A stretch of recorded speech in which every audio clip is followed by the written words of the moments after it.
What would you do if chunks of raw meat suddenly began falling from the sky?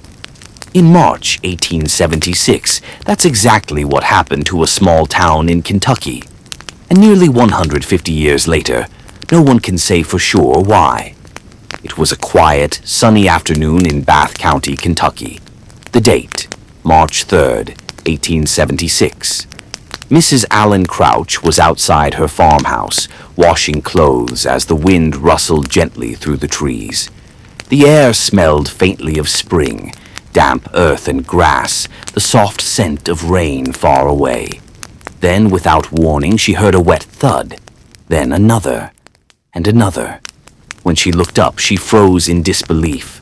From a clear blue sky, chunks of red raw meat, each piece about 2 inches across, were falling like hailstones.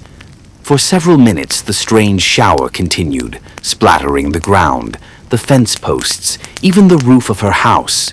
When it was over, nearly 100 square yards of her property were covered in what looked unmistakably like raw flesh. News spread fast. The local paper called it a shower of meat. Farmers rode in from miles away. Some people gathered the strange substance in jars, hoping to find out what it was. Others, more daring, decided to taste it. Yes, they actually cooked it.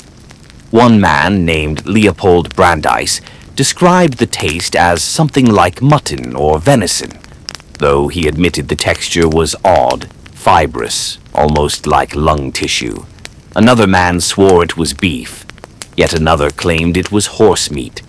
No one could agree, only that it had definitely fallen from the sky. Within days, the story made headlines across America. The New York Times, the Louisville Courier-Journal, and even Scientific American wrote about the Kentucky meat shower. And the mystery deepened. Theories begin to fly. At first, scientists thought it might be a type of aerial algae, or some unknown form of fungus that had been carried on the wind. But under a microscope, the tissue looked undeniably animal. Muscle fiber, cartilage, and fatty membranes. Then came the strangest explanation yet. A man named Dr. L.D. Castenbein, a local physician who examined several samples, proposed that the meat was indeed flesh, but not from any terrestrial mystery. He believed it came from, wait for it, a flock of vultures. Yes, vultures. He argued that a large group of vultures had been flying overhead, perhaps after gorging themselves on a carcass. When startled or sickened, vultures often regurgitate their food mid-flight to become lighter and escape quickly. If this flock had vomited simultaneously, the result might have looked like a rain of meat. A disgusting thought, yes, but plausible. Still, there was one problem. Witnesses insisted the sky had been clear. No birds, no clouds, nothing. And why would the vomit be so neatly distributed over a specific area of about 100 yards? The vulture theory became the official explanation, but even Dr. Castenbein admitted it didn't fully make sense. The mystery meat examined samples were sent to laboratories and universities across the country. Under microscopic study, scientists identified several tissue types. Muscular fibers resembling lung tissue, cartilage, and connective fat. Some experts said it looked like mutton. Others thought it resembled human lung tissue, which caused a brief panic. But that theory was quickly dismissed. Even stranger, as months passed, preserved samples didn't rot as normal meat would. They dried into leathery flakes, almost like jerky, as if the material had been something between flesh and fungus. The bigger picture, America's 19th century obsession with wonders. To understand why this story caught fire, you have to picture 19th century America. This was the era of spiritualism, pseudoscience, and wild exploration.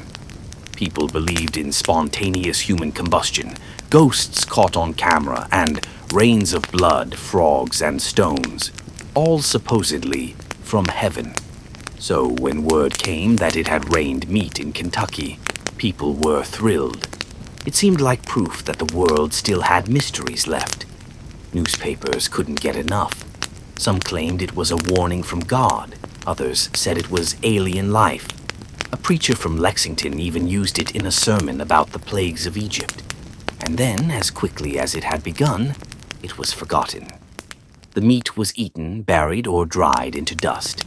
But the legend lingered.